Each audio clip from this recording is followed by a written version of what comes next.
Bien, adentro de la cancha. está Ramón Prades García. Ahora sí, Ramón, ¿cómo te va? ¿Se puede ser El Salvador, copiar este ejemplo, este tipo de cárceles para determinados presos? Por ejemplo, narcotraficantes. Mira, copiar nunca es bueno por Sí. lo que te decía hace un rato. ¿Ni siquiera es bueno en los ejemplos, en los buenos ejemplos? No, copiar no. Yo creo que lo bueno es aprender y adaptar, sin prejuicios. Sí. Es ¿Cómo decir, sería eso en Argentina? Aprender y adaptar. ¿Cómo sería? aprender, primero hay que conocer, hay que saber, hay que formarse. La política tiene que tener un poco más de nivel. Sí. Tiene que planificar y tiene que tener coraje. Nosotros no podemos estar siendo... ¿Para los políticos de El Salvador tienen más nivel que los políticos argentinos? ¿O el presidente de El Salvador es de más nivel que el presidente argentino? No sé si más nivel, pero evidentemente tienen más coraje. Porque recuperar el espacio público para la ciudadanía. Ayer, mira, te cuento una anécdota muy concreta. Hace una semana hablé con una salvadoreña, 40 años, que iba a un lago de vacaciones cuando era joven y sus hijos volvieron a conocer ese lago, por primera vez conocieron ese lago, el año pasado. Sí. O sea, tuvieron 13, 14 años sin poder ir a ese lago en El Salvador porque tenían que pasar por otro barrio manejado por otras bandas. Sí. Ellos vivían en un barrio, gente honesta, común, sencilla, trabajadora, y para ir a ese lago en el cual se habían criado en su adolescencia, Sí. tenían que pasar por un barrio en el cual los amenazaban. Todo El Salvador, un país de 6 millones de habitantes, la mitad de la población vivía de esa forma. Sí. Entonces el Estado se retiró y dejó en el uso del espacio público que las bandas organizadas controlaran el territorio. Yo creo que para eso se necesita coraje, se necesita tener las cosas bien puestas para hablar en español, ¿no? Sí. Y después se necesitan ideas, formación, se necesita tener respuestas. Sí. Me parece ¿Hablar que... de cárceles en la Argentina está mal? ¿Es piantavotos? No, hay sistemas que han funcionado muy bien, por ejemplo en la provincia de Buenos Aires... Porque todos te dicen, ¿de qué sirve si la justicia actúa, la policía detiene, la justicia manda presos a los delincuentes, a los narcotraficantes, pero después no tienen lugar donde están detenidos? Digo, Mira, en la provincia de Buenos Aires hay 2 o 3 modelos que han funcionado muy bien. Uno es el de alcaldías departamentales, Sí. que es el intermedio entre cuando un detenido lo agarran y va a la comisaría, problema terrible en la provincia de Buenos Aires Sí. que nosotros lo conocemos bien, agarran un preso, lo guardan dentro de una comisaría, después ese mismo preso que vive en condiciones infrahumanas, que es imposible que se reinserte en la sociedad, Sí. termina siendo carne de cañón de la propia comisaría que lo mandan a delinquir. Y después tenemos grandes cárceles que les pasa lo mismo, en el cual hay un montón de gente que no tiene condena firme, etc. El modelo de alcaldías ha funcionado y otro modelo muy bueno, muy exitoso en la Argentina, que se ha exportado especialmente a Centroamérica, es el de casas por cárceles. Es decir, casas donde los presos aprenden a convivir. Recordemos que hay un montón de gente que nunca tuvo luz, gas, a mí me da la electricidad. sensación, por lo que uno observa de las cárceles argentinas, que están lejos que aprendan a convivir. Sinceramente, me parece, en lo que dice la mayoría de la gente, que la cárcel termina siendo una universidad del delito, en donde salen aprendiendo cómo delinquir en otros puntos, en otras áreas, ¿no? Sí. Entra robando blindados y sale sabiendo cómo secuestrar o cómo tomar rehenes, por ejemplo. Sí, porque le falta escala, le falta volumen, para eso le falta inversión pública, y para que haya inversión pública, que vos recién lo dijiste, esto no genera votos, lo que hay que hacer es meter estos temas en la agenda. Y te agrego otros temas para lo que va a venir, que este es un año electoral, que está relacionado con esto, cómo se financia la política. Y en ese sentido sí estoy de acuerdo con la diputada cuando decía, bueno, Bueno, saquémonos en las Rosario caretas. gran parte del narcotráfico o el dinero del narcotráfico financia la política. Bueno, es muy difícil conducir. Me van a decir que no, te van a decir, no, comprobalo, no, tráeme pruebas. Pero todo el mundo sabe que hay un sector de la política que está manchada y está sucia y que el dinero del narcotráfico muchas veces compra candidatos o apoya candidaturas. Por eso hablo de empezar a pensar los problemas por fuera de los prejuicios. Este año se cumplen 40 años de democracia. Sí. Es hora de empezar a pensar por fuera de los prejuicios. Y te lo sintetizo. Esto es fuerzas federales con Madre de Plaza de Mayo. Es las dos cosas juntas. Es respeto irrestricto de los derechos humanos, la seguridad democrática, Mirá lo que dijiste, pero muy también interesante. la intervención Ustedes saben concreta. que Estela Carlotto dijo, apoyó la llegada del ejército a Rosario, ¿no? Y después lo borró, se dio cuenta y borró. Hoy lo desdijo, sí. Hoy lo sí, dedijo, sí, pero sí. primero lo aprobó. Lo que generó una contradicción y una grieta seguramente. Pero ¿sabés por qué pasa eso? Sí. Porque ella lo piensa, lo razona desde el sentido común, que es como razona el 90% de nuestro pueblo. Dice, no, esto está bien y aquello también. Sí. Ahora, estamos todos con una sensación, yo creo que tiene que ver con nuestro pasado reciente, en este sentido no tan reciente, Todos con la duda de no quedar mal parados, de no animarnos a hablar de determinados temas. El peronismo, por ejemplo, hace muchos años que no habla de recuperar el control territorial. Sí. Pero le da vergüenza, es vergonzoso. No me quiero ir de las cárceles, no quiero politizar tanto. Si vos hablás y ponés en el número en pantalla y empezás a leer mensajes, la gente te va a decir, creo, es una sensación. Que la mayoría de las personas van a decir, no quiero ver a los presos con teléfonos celulares, no quiero ver a los presos con visitas VIP o celdas VIP, no quiero ver a los presos con armamento, con facas, con dinero, no quiero eso, quiero que el preso cumpla la condena. No están pidiendo pena de muerte, piden que cumpla la condena de una manera ejemplar, ¿no? Y muchos toman esto como ejemplar, lo que pasa en El Salvador, muchos piden esto como ejemplar. ¿Acá hay maltrato al interno, al detenido? ¿Hay maltrato? ¿Se rompen o se incumple con los derechos humanos del detenido? En estas imágenes que estamos viendo, no sé, ¿qué pensás, Costa? No, lo que pasa es que tenés que ver, depende de la constitución de cada país. La constitución de El Salvador, o sea, se suspendieron algunas garantías procesales y de derechos. El tema es que acá vos tenés tres bandas, la 44, la Habana Salvatrucha y la otra que no recuerdo el nombre, que son las tres que dominan todo El Salvador. La única forma que tenían para solucionar este problema era esto, y lo hizo Nayib Bukele cuando ya era alcalde de El Salvador y después cuando fue presidente. Este es el tema, no tienen ningún homicidio, bajó la tasa de inseguridad, o sea, no sé si es el mejor modelo y la mejor solución, sí, pero a ellos le dieron una solución. A ver, pero Ramón, vos te juntaste con el embajador de El Salvador en Argentina.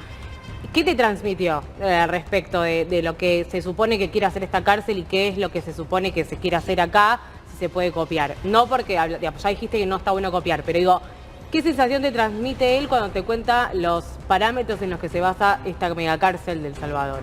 Muy sencillo, que en un año El Salvador tenía un índice de homicidios superior a un país en guerra. Salvador era peor que estar en Irak. Si a un periodista, como ustedes le preguntaban dónde ir a cubrir, sí, una persona informada prefería ir a Irak bombardeado que antes que a El Salvador. Y en un año hay gente que por primera vez en 25 años festejó la Navidad. Porque puede salir a las 12 de la noche a su casa y recibir vecinos, recibir familiares. Esa es la realidad, por eso es un presidente que tiene el 95% de aprobación y va a ser la primera vez en el país que reelija. Qué contradictorio, ¿no? Porque eso le dio un 95% de imagen positiva y aprobación a Bukele en Salvador. Y acá es un tema tabú para los políticos, cuando la gente le está pidiendo justamente mayores medidas para combatir la inseguridad. Es un tema... Uno de los puntos que reclama la sociedad es la construcción de más cárceles. Es un tema tabú por esto que te decía recién, por la cantidad de prejuicios que hay en los diferentes partidos. Hay que terminar con los prejuicios. Por supuesto. Hay que terminar con los prejuicios. Pero para eso se necesita una renovación generacional, una generación democrática que no cargue con los prejuicios de una generación que nos antecedió, que ve cualquier cosa que camina con uniforme y la denigra. Los prejuicios nos llevan a vivir esta realidad. Absolutamente. O dirigentes políticos que tienen un nivel de formación demasiado básico, que creen que poniéndose un chaleco de paintball van a resolver el problema de la que no están preparados para ser políticos, eso quiere decir. Me parece que no, me parece que la política tiene que liderar, conducir, tiene que poder ofrecerle a la sociedad las respuestas necesarias y tiene que tener el valor y el coraje de ponerle el cuerpo, ir a Rosario y resolver esto en el tiempo y de la forma que haya que resolverlo. ¿Ves a los narcotraficantes así? Digo, dame los principales nombres de los narcotraficantes. El Pájaro Cantero, Esteban Lindo Alvarado, Dumbo, ¿quién más? Marco Tra González, que está en Perú, el Piti, los tenés. ¿Los ves a todos esos rapados, con el torso desnudo, en un pantaloncito blanco, en patas, sin calzado, corriendo por los pasillos y en cárceles de este tipo? ¿Los ves? Sí, ¿Los ves en la Argentina? Con decisión política, por supuesto. Ahora, después, si uno ve esta imagen pensando que es Argentina y así, en esa situación los narcotraficantes, igual, nada diferente, ¿no? Igual. Los derechos humanos vienen a protestar. Me parece que van a llegar los derechos humanos a pedir por justamente el derecho de este humilde interno de una cárcel. Humilde interno, y siendo irónico, ¿no? Secuestran, violan, matan. Grandes y chicos, a cualquier hora del día, por un celular o por un kilo de cocaína. O porque hiciste la denuncia a la policía. Por eso te matan en Rosario. No estoy exagerando. Ahora, si uno traslada esa idea a la cárcel argentina, tendríamos a los derechos humanos protestando rápidamente. Mira, me parece que los derechos humanos de la gente común que trabaja todos los días, que le roban a las 5 de la mañana cuando espera en una parada de colectivo un teléfono, que paga en cuotas, que después de que se lo robaron tiene que pagar 10 cuotas más, son también muy importantes a considerar. ¿Y por qué no piensan en los derechos de la gente? Y esas imágenes que vos mostrás ahí son imágenes que son verídicas, están filmadas por el propio gobierno, pero les faltan cosas esas imágenes. ¿Como por ejemplo? Por ejemplo, a esas imágenes le faltan que cada pabellón de esa supercárcel de 40.000 personas, hay 6 lugares por pabellón, hay 40 lugares con cámaras, computadoras para que todos los internos puedan tener su proceso jurídico sin salir de la cárcel. Y que no sea como acá, que termina siendo un servicio, justamente el servicio penitenciario, donde los internos salen, van al juzgado, el juzgado no los atiende, se pierde muchísimo tiempo. Mirá esto. Condenaron a pandillero a 1.310 años de cárcel. La mayoría de los 2.000 pandilleros que está allí, perdón, la mayoría no, la totalidad de los 2.000 pandilleros de por vida van a estar en esa cárcel. En una cárcel para 40.000, de por vida. Ahora, ¿lo mantiene el Estado? No. Lo mantiene la familia de cada detenido. No lo paga la persona común y corriente, no lo pago yo con mi trabajo, con mis impuestos. Lo paga la familia del pandillero detenido. Digo, esto pide gran parte de la sociedad. Sí, y las otras imágenes que no muestran, que las pude conversar con el embajador, por eso hay que formarse, hay que escuchar, hay que aprender esto y el modelo finlandés, digamos, hay que aprender sin prejuicio. Es que esto viene acompañado, esto es un programa de 7 fases, esto viene acompañado de un programa que se llama Cubo, que lo copiaron justamente, lo sacaron la idea de Colombia, de Medellín, en el cual cambió absolutamente. Dicho sea, dicho sea de paso, Juliana, nuestra compañera de Tiempo Real, es colombiana. Me escribió recién, me dice, Nerito, están equivocados. El ejército en Colombia para combatir el narcotráfico fue positivo. Tardaron años, pero fue positivo. Se pudo controlar el narcotráfico. Y te lo está diciendo una ciudadana colombiana. Entonces, en El Salvador fue exitoso, en Colombia fue parte exitoso, y por ahí en Argentina yo no sé si no es exitoso si no sale el ejército. Hay que cambiar la ley. Por supuesto. Tenés que cambiar la ley de seguridad interior y el Pero digo, código yo no penal. sé si no sería positivo. Quería decirlo porque me había olvidado. Dale, seguí, Ramón. No, te decía que este programa viene acompañado con lo que se denomina acupuntura social. Un programa que se llama Cubo. Acupuntura social. Acupuntura social. A ver, dale. Que interviene el Estado con todas las agencias, es un programa interagencial, muy parecido a lo que se ha hecho en algunos casos acá en Argentina también, en determinados barrios, los más peligrosos, los más carenciados, porque hay que quitarle al crimen organizado la capacidad que tiene de contratar, digamos, de absorber chicos de 12, 13, 14 años. ¿Y cómo se quita eso? Bueno, ¿cómo se rompe con eso? Ya se ha hecho en Argentina, con deporte, con trabajo, con cultura. No, con educación. Con educación. Fundamentalmente. Por supuesto. Un país sin educación, sin trabajo, sin cultura y sin salud, no es un país. Termina quebrándose. Por eso te digo que no es ni la aplicación. Insisto con este punto, no es ni la aplicación de la violencia, porque al narcotráfico no se le gana con armas más grandes. ¿Hablás de violencia en las imágenes?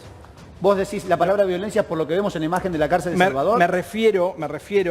Yo no veo violencia acá, no sé. No. sé. Es que Para no mí no hay Yo violencia. no veo violencia. Ahí Está no, perfecto estamos lo que hablando de están chicos de jardín de infantes. Perdónenme, no No estamos son hablando. carmelitas Estamos descalzas. hablando de estos muchachos, de las maras, que secuestran, violan, torturan, asesinan. Secuestran, violan, torturan, asesinan. No son chiquitos de jardín de infantes o presos que cayeron por robar una gallina. Que se entienda, porque después me vienen por los derechos. Pobre interno, pobre preso, no tiene teléfono celular para hablar con la madre. Que se joda, perdónenme, que se joda. Lo hubieran pensado antes. Que se joda. O le tengo que pagar yo un teléfono celular o que tenga wifi en la cárcel para comunicarse y generar mayor delito. Si es lo que hacen. No se comunican con la madre, les importa 3 pitos la madre. Se comunican con los cómplices afuera para poder mover la droga o para ir a matar a tal y cual persona. Es lo que hacen. Está bien, lo que pasa es que Dani, Dale, sí, un poco perdón. y también respondiéndole a Granata cuando me dijo que a mí no me mataron a nadie. No, por suerte no. Lo que pasa es que el Estado está para eso, para eliminar la venganza y el deseo propio de venganza de un ciudadano contra el otro. El Estado está para, con todo su aparato, poder hacer algo sosteniendo los derechos humanos de todos y no proponer un estado de excepción para que se habiliten otras cosas. Obvio que en estas imágenes que vemos no hay violencia, puede estar exagerado, para mí no tienen que estar ni desnudos, ni rapados, ni nada, pero podemos pensar que pasan cosas peores cuando se apagan la cámara, con lo cual el Estado y todas sus herramientas tienen que poder hacer algo garantizando los derechos para todos. ¿Pero qué querés? ¿Que le demos un café con leche contra media luna? Y bueno, pero por supuesto, porque la resolución no es la cárcel. Pero espera, Denis, ¿cómo le vas a dar? Espera. Estas personas mataron, robaron, violaron, torturaron, hicieron los delitos más escandalosos y más graves que da el Código Penal argentino. Entran por hurto y salen cómo desarmar un auto. O sea, van a hacer un magíster en derecho en chorear autos. Y entonces, ¿para qué querés la cárcel? ¿Y para qué querés la cárcel? Bueno, para que los métodos ahí, para que estén apartados de la sociedad. No, porque evidentemente los métodos carcelarios o la cárcel en sí como institución no sirve más.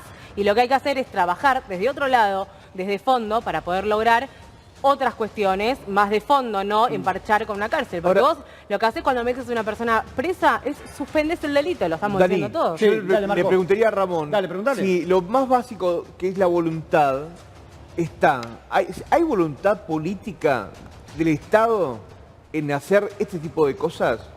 ¿O una cárcel o acabar definitivamente con los narcos?